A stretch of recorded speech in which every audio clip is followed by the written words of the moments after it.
Episode 8 of Power Rangers Dino Fury just concluded the mid-season finale, and we got a big reveal for Void Knight. Hi, if you're new here, my name is Christian Ingram, better known as the Power Rangers Guy, and I'm here to keep you up to date on anything and everything happening in the world of Power Rangers while helping you catch that nostalgia vibe.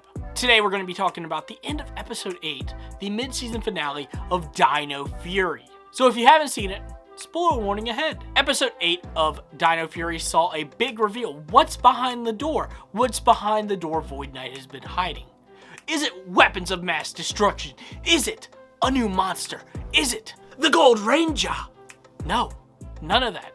It's his lover? Void Knight hasn't been an interesting character as of yet, but with this reveal, I am more curious than ever. In Episode 8, when we see his lover, her name is Santora, as we found out online through a Power Ranger source, and she is in a comatose state in a pod that's keeping her alive.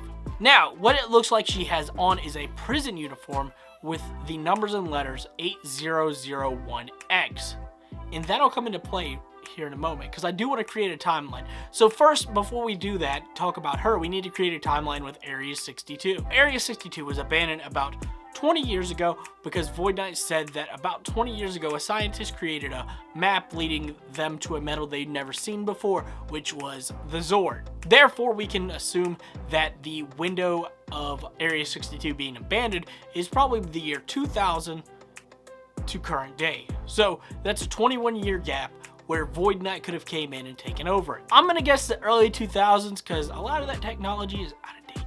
How long has Void Knight been there? Like I said, 21 years is the gap he has. So now we need to figure out who Void Knight is and Santora. Well, this is just a theory I have. What if they're the modern day galactic Bonnie and Clyde, and they were stealing stuff from around the universe, and that's how they got the Void Knight armor? But they were captured by an early version of SPD. But of course you can't keep a modern day Bonnie and Clyde down. Therefore they escape, but in their escape attempt, she gets injured, which forces Void Knight to bring her to Earth to find a power source to revive her. Now notice in episode 1 he did not say he needed Sporex. He needed a power source, which begs the question, if you've been there a long time, why didn't you just get the powers of the Dino Gems?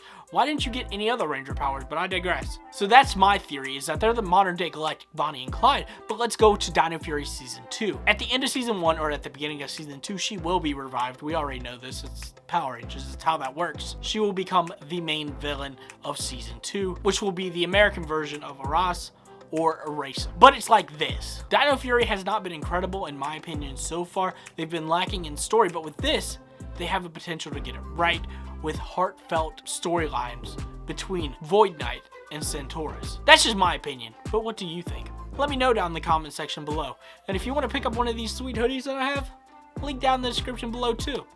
Guys, I'll see you in the next one. Stay more phenomenal, and check the playlist at the end.